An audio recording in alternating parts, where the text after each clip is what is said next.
চরের মিঠু পথ, আর এই মিঠু পথটা পুরোটাই হচ্ছে ধুলা মাখা। নতুন রাস্তার কাজ হওয়াতে এখানে রাস্তায় প্রচুর ধুলা উড়ে। আজকে প্রচণ্ড পরিমাণ বাতাস, আর সেই বাতাসের মাঝে আমরা একটা ঘোড়ার গাড়ি পেয়ে গেলাম।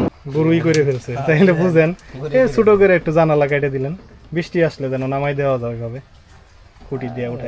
মানুষ তো আপাতত ছুনটুন দিয়ে রাখছে না, তা তো অবশ্যই, মানে আপনার নিজের মতো করেই করতে হবে আর কি। ওপার থেকে খেয়া এসেছে ঘাটে, যে যার মতো ছুটছে।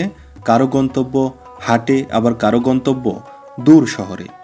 একটু আগেও এই খেয়াপারে কেউ ছিল না। জনমানবহীন এই খেয়াপার মুহূর্তেই প্রাণে ভরে উঠল। এই প্রাণ এনে দিল একটি খেয়া নৌকা।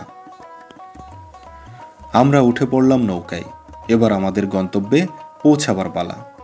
এই যাত্রায় আমরা একা নই, আমাদের সাথে চরের বালক, বৃদ্ধ, মহিলা আর স্কুল পড়ুয়া ছেলে মেয়ে, যারা সবাই চরের বাসিন্দা। কেউ নামবে কোদালধোয়া, আবার কেউ বা চরকটাপুর।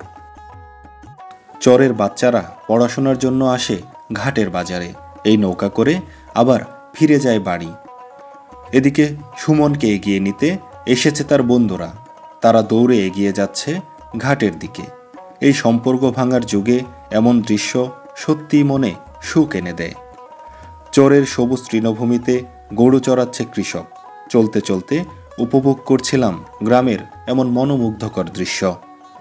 এমন মনোমুগ্ধকর দৃশ্য দেখতে দেখতে এগিয়ে চলছিলাম ঘাটের দিকে। দেখতে দেখতে কখন চলে এলাম বুঝতেই পারলাম না। মুহূর্তের মধ্যে আমরা পৌঁছে গেলাম কটাপুরের ঘাটে। নৌকা থেকে নেমে যে যার মতো বাড়ির পথে হাঁটা ধরল। আমরাও পিছু নিলাম চরের মানুষদের। প্রিয় বন্ধুরা, আসসালামু আলাইকুম। আশা করি সকলে ভালো আছেন। এই মুহূর্তে আমরা আছি জামালপুর জেলার ইসলামপুর উপজেলার সাপধরি ইউনিয়নের কটাপুর চরে। অপরূপ প্রাকৃতিক সৌন্দর্যে ভরপুর একটি চর। আসুন আমরা সবাই মিলে উপভোগ করি এই চরের মানুষের জীবনচিত্র। চরের ঘাট মানে মানুষের এক মিলন মেলা। ঘাটের উপর নির্ভর করেই চলে তাদের সকল কাজ। ঘাটের পাশে সবুজ প্রান্তরে চড়ে বেড়াচ্ছে একপাল ভেড়া। মাথার উপর ঘন কালো মেঘ, আর মাঠে পশুদের বিচরণ দেখতে মন্দ লাগছে না। শুধুই কি মানুষ, এই ঘাটে পার হয় গরু, ছাগল, ইট পাথর থেকে গৃহস্থলী নানা জিনিস। নির্ভীক মাঝি ছুটে চলছে তীব্র গতিতে।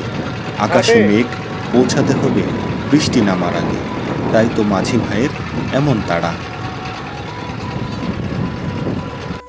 ছোট্ট এক কিশোরী ছাগল নিয়ে যাচ্ছে মাঠে। সারাদিন ছাগলকে ঘাস খাইয়ে বিকালবেলা বাড়ি ফিরবে। এই ভাইয়ের নৌকা ধরার তাড়া। এই নৌকা মিস করলে অপেক্ষা করতে হবে আরো 1 ঘন্টা। ছোট ভাই, কোথায় গেছিলা তুমি? ঘাটে। ঘাটে কি মালামাল নিয়ে নাকি? সার নিয়ে আছে। ও হচ্ছে সার নিয়ে গেছিল ঘাটে। তো ঘাট থেকে ফেরার পথে খালি গাড়ি নিয়ে আসতেছিল, আর আমরা তার মেহমান হয়ে গেলাম গাড়ির। আজকে আমরা ওর বাড়ি পর্যন্ত যাওয়ার চেষ্টা করব এবং চরের আরও ভেতরের পরিবেশগুলো আপনাদের সামনে আমরা উপস্থাপন করব। এটি হচ্ছে চরের নতুন একটা বাড়ি। তারা রাস্তা মেরামতের সময় বাড়িটি আসলে রাস্তার ভিতরে পড়ে যায়, যার কারণে ভাঙতে হয়েছে। এটি হচ্ছে আসলে তাদের টয়লেট। আসলে চরের মধ্যে খুবই বাজে অবস্থা। মানুষের ন্যূনতম যে চাহিদাগুলো সেগুলো পূরণ করাই অনেক কঠিন। চরের বাড়ির মালিককে আমরা দেখতে পাচ্ছি, আমরা একটু তার সাথে কথা বলবো। আসসালামু আলাইকুম। আপনারা তো নৌকায় দেখলাম। 10 টাকা বেশি চাইছিল আপনার কাছে। এটি হচ্ছে ওনাদের বাড়ি, রান্নাঘর, এখানে সাথেই হচ্ছে থাকার ব্যবস্থা, আর এই পাশে হচ্ছে গৃহস্থলী বিভিন্ন জিনিসগুলা রাখা আর কি। খুবই কষ্টসাধ্য তাদের এখানে বসবাস করা। কাকা, কেমন আছেন আপনি? ভালো আছে। এটা আপনার বাড়ি? জি। তো বাড়ি কি নতুন করে করতেছেন নাকি? নতুন না, আমরা এই অবস্থায় আছি আর কি। এই অবস্থায় আছেন। বাঁশগুলা তো ঘাট থেকে নিয়ে আসলেন। ওইখানে কে আছে? ওখানে আমরা ওই যে আমার ভাইরার বাড়ি থেকে ওইখান থেকে বাঁশ নিয়ে আসলেন। পরিবারের সদস্য কয়জন? 2টা মেয়ে, আমরা 2জন। আপনার 2টা মেয়ে, আপনি, আপনার স্ত্রী। জি। তাতে কেমন আছেন এখানে সব আছি, মিলায়? আল্লাহ মোটামুটি ভালোই আছে আর কি। আমি সংসার টংসার করতেছেন? সংসার মানে কৃষি আবাদ করি জমি জমা আছে নিজের? হালকা, আচ্ছা আচ্ছা না তার মতো। আচ্ছা আচ্ছা। এই যে মনে হয় যে জায়গা থাইলে তো বাড়ি করতাম না। এই তো জায়গায় বাড়ি করছি। এইভাবে যে করলেন, এইভাবে থাকতে কষ্ট হবে না? এই যে বৃষ্টি বাদলের দিন, বৃষ্টি বাদল আপনার ওই যে করা লাগে, আপনার বৃষ্টি আইলে ওই বই থাকা লাগে। উপায় নাই না? বৃষ্টি আসলে তো ঘুমানোর কোনো সুযোগ নাই, উপর থেকে পানি পড়বো। এখন ওই যে আলাপ কিছু আলাপ ঘরটার উঠান লাগবে ছোট থেকে। আচ্ছা আচ্ছা। বাংলাদেশের বিভিন্ন নদ নদীর বুকে যে চর সৃষ্টি হয়, সেখানে গড়ে ওঠে হাজারো মানুষের বসতি। এসব চরাঞ্চলের মানুষের জীবন শহরের মানুষের চেয়ে অনেক আলাদা। তারা প্রকৃতির কোলে বাস করে, জীবনধারা সাধারণ ও কষ্টসাধ্য। চরের মানুষ সাধারণত কৃষিকাজ, মাছ ধরা, গবাদি পশু পালন ও দিনমজুরির উপর নির্ভরশীল। তাদের আয়ের উৎস সীমিত হলেও তারা সততা ও পরিশ্রমে বিশ্বাসী। চরের মানুষের ঘরবাড়ি সাধারণত কাঁচা বাঁশ, খড় বা টিন দিয়ে তৈরি। বন্যা ও নদী ভাঙন তাদের জীবনের স্থায়ী সঙ্গী হলেও তারা প্রতিনিয়ত সংগ্রাম করে টিকে থাকে। শিক্ষা ও চিকিৎসার সুযোগ চরে নেই বললেই চলে। কিছু কিছু চরে সামান্য বিদ্যালয়ে যাওয়ার ব্যবস্থা থাকলেও অনেক বাচ্চারা তা যেতে পারে না। ভালো শিক্ষার জন্য যেতে হয় দূরে কোথাও, যা চরের মানুষের পক্ষে একেবারে অসম্ভব।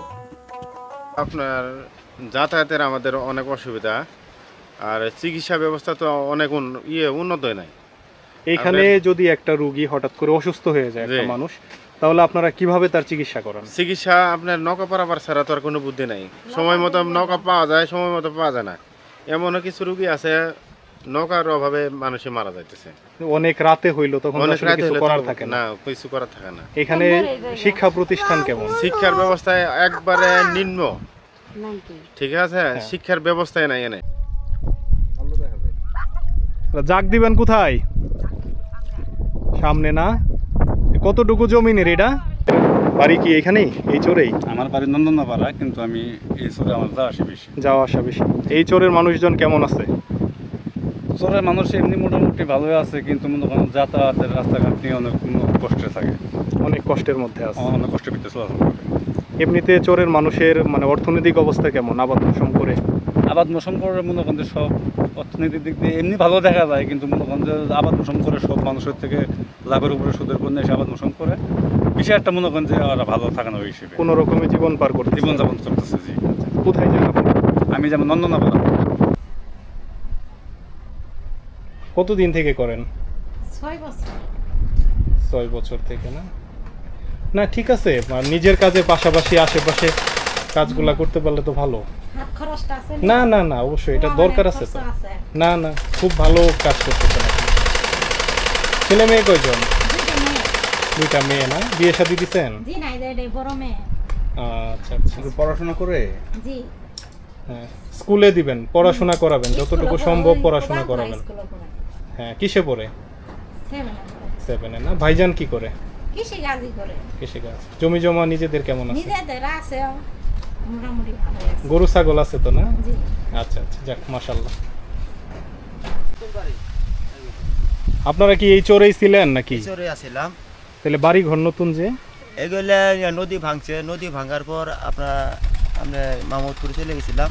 হ্যাঁ। মাহমুদপুর বাড়ি ঘর ওখানে করলাম, বাড়ি ঘর করার পরে চরটা আবার আল্লাহ দিলে অবস্থান করছে, করার পর আবার নতুন করে আবার বাড়ি ঘর সাজাচ্ছে। মানে চর থেকে চলে গেছিলেন, আবার চর টিকার পরে আবার আসছেন? আবার ইনশাআল্লাহ চরে আবার ইনশাআল্লাহ। আচ্ছা আচ্ছা। আইসে এটা মানে যতটুকু চেষ্টা এতটুকু গাড়ি আর কি। না, এটা তো আপনাদের আসল ভিটা। আসলে এটা তো। বাপ মায়ের, হ্যাঁ। বাপ দাদার এলাকার ভিটা ভেঙে গেছিল গা, যাই হোক আল্লাহ পাকে আবার ঠাই করে দিছে, কিছু একটু ডান্ডা। কৃষিকাজ করার জন্য চরের মানুষকে অনেক সময় যেতে হয় নদীর ওই পারে। তখনও তারা নির্ভরশীল নৌকার উপর। ভাঙতো তাহলে মনে করেন এই জায়গা 1 শতক জায়গা নিম্নে সিমনে 10 লক্ষ টাকা দাম হইতো। এখন নদী ভাঙার কারণে আমরা অনেক কষ্টের মধ্যে আছি, অনেক বিশাল সুখ নাই। বাপ মা ভাই বেড়াদা, আমার বাবা থাকে একখান্তি, ভাই থাকে একখান্তি, আমি থাকে একখান্তি। গাছে ঝুলছে কলার ছড়ি, আর এদিকে মাচায় আসবে লাউ। আর কদিন পরেই নতুন লাউ আসবে এসব মাচায়। আর এদিকে নিজেদের উৎপাদিত ফসল তারা ঘরে উঠিয়েছে। এখন বর্ষাকাল, এখন অনেকটাই বিশ্রামের সময়। এই চরের মানুষগুলো অত্যন্ত সুখী। আমরা কটাপুর চরের মানুষের সাথে যত কথা বলেছি, তারা ঘুরে ফিরে শেষে একটা কথা বলেছে, শরীর যদি ভালো থাকে আমরাও ভালো। এই চরের মানুষগুলো অল্পতে সুখী, অল্পতে তুষ্ট। শত বাধা, শত প্রতিকূলতা, শত সমস্যার মধ্যেও তারা নিজেদের ভালো রাখতে জানে।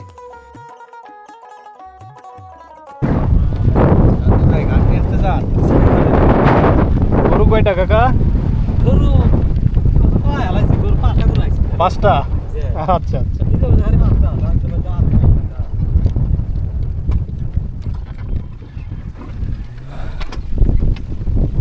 প্রচুর পরিমাণে ধুলা। ক্যামেরায় কতটুকু দেখা যাচ্ছে জানি না, কিন্তু প্রচুর ধুলা। ধুলার কারণে চোখ মেলে তাকানোটাই খুব কষ্টসাধ্য ব্যাপার হয়ে গেছে। প্রচুর বাতাস।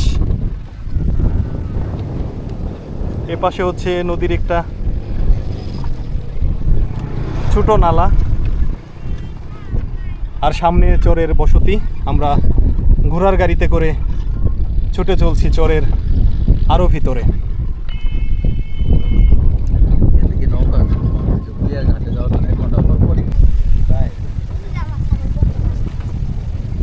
তোমার ছাগল নিয়ে যাই আমরা আজকে।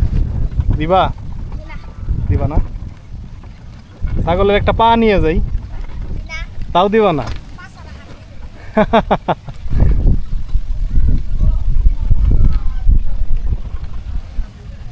চর কটাপুরের বেশিরভাগ বাড়ি নতুন। এই চরটির বয়স অনেক হলেও মাঝখানে এই চরটি নদীগর্ভে বিলীন হয়ে গিয়েছিল। তারও বেশ কয়েক বছর পর আবার নতুন করে চর জেগেছে। যারা একসময় এই চরে বসবাস করত, তারা অন্য চরে বসতি গড়েছিল। চর জাগার পর আবারও 2-1টি বাড়ি করে আসতে শুরু করেছে তারা। ধীরে ধীরে চরে মানুষের সংখ্যা বাড়ছে, বাড়ছে চরে কর্মচঞ্চলতা। বর্ষায় নদীর পানি বেড়ে গেলে অনেকের বাড়িঘর ভেসে যায়। শিক্ষার সুযোগ সীমিত। কিছু প্রাথমিক বিদ্যালয় থাকলেও মাধ্যমিক বা উচ্চশিক্ষার ব্যবস্থা একেবারেই নেই। চরের গৃহস্থ বাড়ি। গৃহস্থ বাড়িতে এমন খড়ের গাদা, পাশে হচ্ছে গরু রাখার, যেটাকে স্থানীয় ভাষায় আউড়ি বলা হয়, তার উপরে শোলা দিয়ে ছাউনি দেওয়া, যেন রোদ বৃষ্টি থেকে গরুগুলো রক্ষা পায়। আর এদিকে মুরগি রাখার খুকরি বা খুপি যেটা বলেন। এদিকে রান্নাঘর, বসত বাড়ি। তুলনামূলকভাবে এই বসত বাড়িগুলো অন্য বাড়িগুলোর থেকে একটুখানি ভালো, একটুখানি স্থায়ী। আমরা দেখতে পাচ্ছি এই চরে বিদ্যুতের ব্যবস্থাও আছে, কারণ এই চরটি বয়স 30 বছরেরও অধিক। আমরা লোকমুখে যতটুকু শুনলাম, এই চরে একটা সময় ইউনিয়ন পরিষদ ছিল পাশেই, বড় একটি বাজার ছিল, হাই স্কুল, মাদ্রাসা, প্রাথমিক বিদ্যালয় ছিল, ভূমি অফিস ছিল ইউনিয়ন। তো নদী ভাঙনের ফলে সেগুলো আগেই বিলীন হয়ে গিয়েছে। পরে আবার চর জাগার পর আবারও নতুন করে বসতি স্থাপন করেছে এই কটাপুরের মানুষ।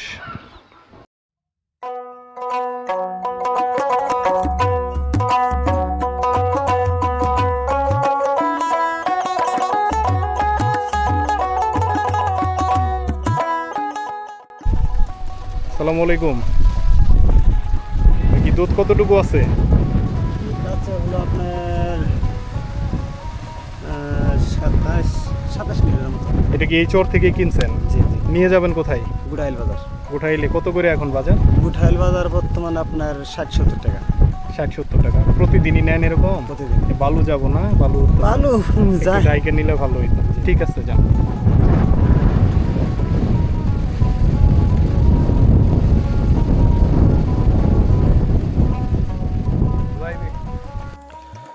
চরে যেহেতু প্রচুর পরিমাণ গবাদি পশু পালন হয়, সেই সাথে উৎপাদন হয় প্রচুর পরিমাণে দুধ।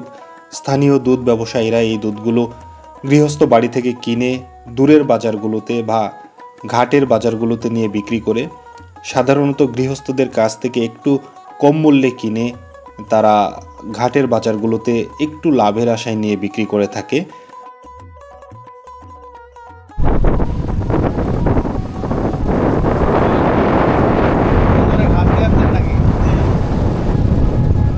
গরু কয়টা?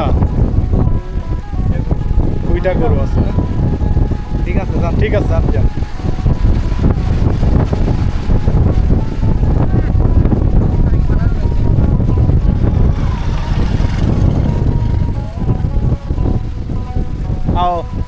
একজনের আগুনটা লাগছিল কিভাবে? কোয়েলের আগুন, মানে ঘর বাড়ি সব পুড়ে গেছে আগুন লাগে। আচ্ছা, যে গরুটাই এখনো আগুনে পোড়ার দাগ আছে। এই যে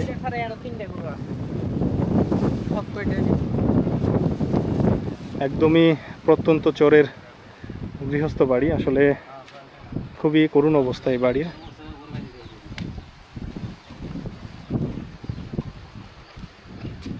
আপনার বাড়ি? আগুন কিভাবে লাগছিল ভাই? কোয়েল থেকে।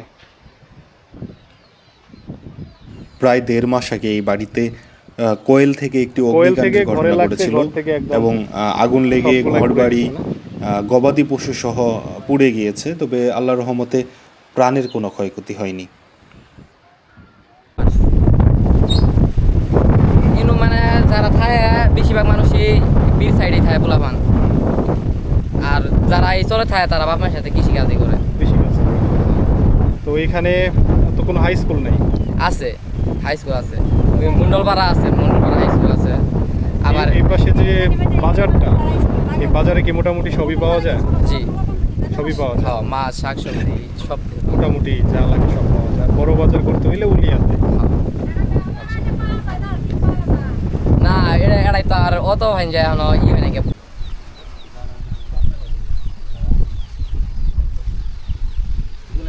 এটা কি আপনার গরু রাখার জায়গা নাকি? হ্যাঁ, এখানে কয়টা গরু আটে? 4টা। একটু বাতাস আসার জায়গা করে দিলে একদম তো ইয়ে হয়ে গেছে। একটু করে দিয়েন, গরু আরাম পাবে, তাই না? তো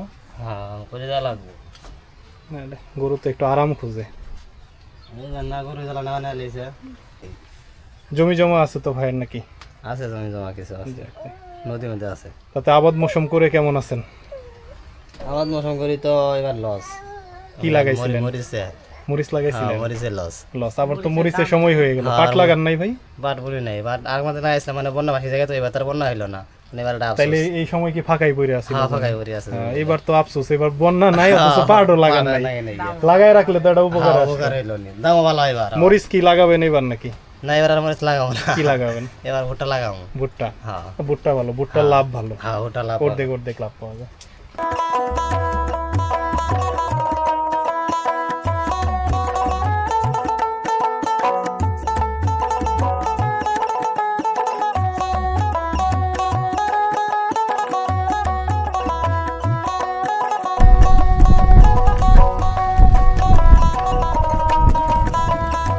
আসসালামু আলাইকুম ভাইজান, ভালো আছেন? কি আপনারই বাড়ি? ভাইজান এমনিতে কি করেন? কৃষি কাম করি। কৃষিকাজ। ছেলে মেয়ে কয়জন? 3জন। আপনারা নিয়ে হচ্ছে 5 জন এই বাড়িতে। আপনারা বাড়ি তো রাস্তা থেকে একটু দূরে, তো কিভাবে যাতায়াত করেন? কিভাবে সমস্যা? বন্যা আসলে নাও দিয়ে চলাচল করি। গড়ে পানি উঠছিল না? গত বছর কতটুকু হয়েছিল পানি? বলবো হালকা হালকা গড় দিয়ে গেছে। গড় দিয়ে গেছে। এবার তো আল্লাহর রহমতে পানির কোনো ইয়ে নাই না? ইনশাআল্লাহ পান না। আপনারা কি চলাচল করেন এই দিক দিয়ে? না, এই দিক দিয়ে চলছে। আস্তে করে দিছি, সব গায়ে দিছি না। এমনিতে কেমন আছেন? সবকিছু মিলায় চরে বসবাস করতেছেন, কেমন কোনো অসুবিধা আছে? না, এমনি তো আলহামদুলিল্লাহ ভালো আছেন। আবাদ মৌসুম কেমন করছেন? পাট বুনছিলাম, ভালোই। পাট ভালো হয়েছে না? পাট বিক্রি করে ফেলছেন? এবার তো দাম ভালোই ছিল পাটের। সামনে তো মরিচের সিজন, মরিচ লাগাবেন না? কতটুকু জমিতে লাগান? 1-1.5 বিঘা সারা হাল আছে। আচ্ছা আচ্ছা। তাতে এই যে চরে বসবাস করতেছেন, নানা প্রতিকূলতা, যেমন রাস্তাঘাট নাই, আপনার তো বিদ্যুৎও নাই, না বিদ্যুতের সমস্যা হ্যাঁ দূরে দূরে আছে, তো অনেক অসুবিধা। এরপরেও কি আপনারা নিজের সুখী মনে করেন? শান্তি দিয়ে আল্লাহ শান্তি দিয়ে গেছে। সব কিছুর পরেও কি জন্য নিজের সুখী? কি কারণে মনে হয়? কোন জিনিসটার কারণে মনে হয় যে আল্লাহ আমার ভালোই রাখছে? শরীর ভালো লাগছে, শরীর ভালো রাখছে। আসলে শরীর ভালো থাকলে আপনি যে কোনো কর্ম করে খাইতে দুনিয়ার পারবেন। সব কিছু ভালো। জি জি, এটা আলহামদুলিল্লাহ। বসেন। একদম প্রত্যন্ত চোরের বাড়ি। এই বাড়ির মালিক অন্য আরেকটা জায়গায় ছিল, নদী ভাঙনের কারণে ওইখান থেকে এই পাশে এসে আবার নতুন করে ঘর বেঁধেছে আজ থেকে প্রায় 3 বছর আগে। ভাইয়ের সাথে কথা বলে যতটুকু বুঝলাম, ভাই আল্লাহর রহমতে অনেক ভালো আছে, শত প্রতিকূলতার মধ্যেও উনি খুবই ভালো আছে। কারণ ওনার যে কথা সেটা হলো যে উনি শক্তি সামর্থ্য আছে, ওনার কাজ করার ক্ষমতা আছে, তার জন্য সব কিছুতেই আলহামদুলিল্লাহ।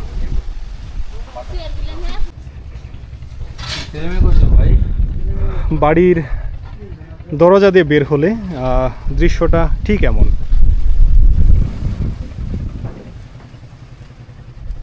একদম খোলামেলা সবুজ প্রকৃতি আর বিস্তীর্ণ ফসলের মাঠ।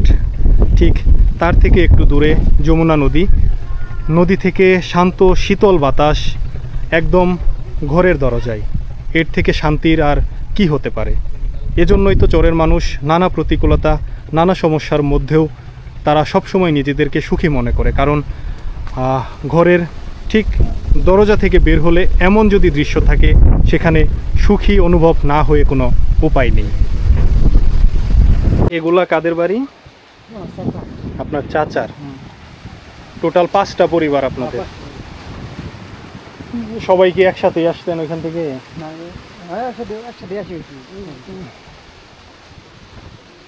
ওটা ভাঙে গেছে না একদম? ওই চোরের নাম কি ছিল? কাশারি ধোয়া না ডুবা? কাশারি ডুবা। কাশারি ডুবা ভাঙার পর আপনারা এখানে আসছেন। আপনার জমি জমা কোন দিকে? এই পাশে। আচ্ছা আচ্ছা।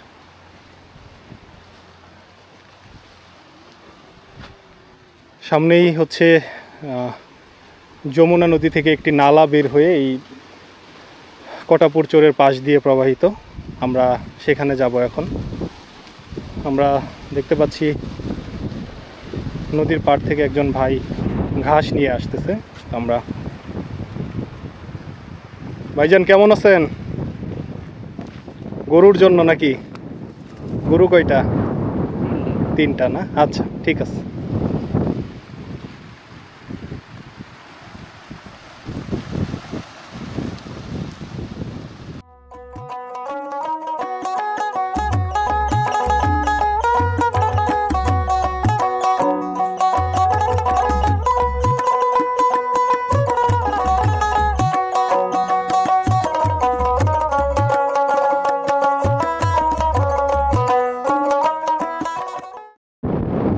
নৌকা তো সবসময় পাওয়া যায় না, যখন রাত বিরাত হয় কোনো অসুবিধা হইলে তখন তো যাওয়ার উপায় নাই, তখন কিভাবে যান? দিন 8টা থেকে 8টা পর্যন্ত নৌকা চলে। হ্যাঁ, এরপরে দেখা গেছে যে যাওয়া না কেমন, তাহলে অন্য নৌকা নিয়ে যাওয়া লাগে, অন্য নৌকা দিয়ে যাওয়া লাগে আর কি। হিসাব নিয়ে যাওয়া লাগে। রিজার্ভ নিয়ে যাওয়া, রিজার্ভ নিতে গেলে তো টাকা অনেক লাগে, 500-700 লাগে। আপনাদের এই চরে কি কি ধরনের ফসল সবচেয়ে বেশি চাষাবাদ? এই চরে মনে করেন ভুট্টাটা বেশি হয় আর মরিচ, ভুট্টা মরিচ। ভুট্টার মরিচ। আর এমনি পাট কেমন হয়? পাট কম, পাট মনে বন্যাতে থাকে, নষ্ট হয়ে যায়। এবার আবার নষ্ট হয়ে যায়। এইবার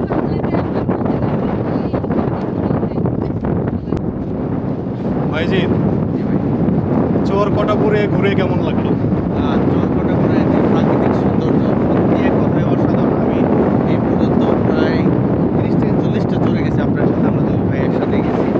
তার মধ্যে এই ইসলামপুর উপজেলার সাবধারি ইউনিয়নের চরকটাপুর মানে এক কথায় অসাধারণ প্রাকৃতিক সৌন্দর্যের এক অপার লীলাভূমি চরকটাপুর। সেই সাথে এখানকার মানুষরা যথেষ্ট অতিথিপরায়ণ। আসলেই একদম সৌন্দর্যের এক অপার লীলাভূমি এই কটাপুর চর। যেটির অবস্থান জামালপুর জেলার ইসলামপুর উপজেলার সাপধরি ইউনিয়নে।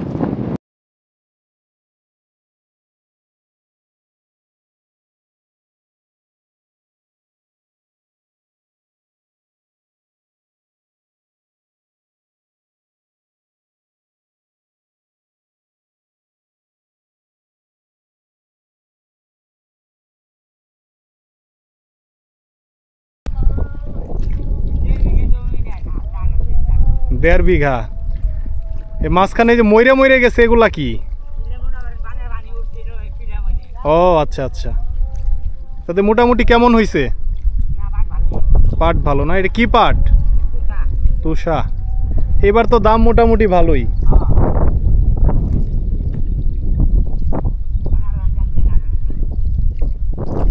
প্রাকৃতিক সৌন্দর্যের এক অপার লীলাভূমি এই চর কটাপুর।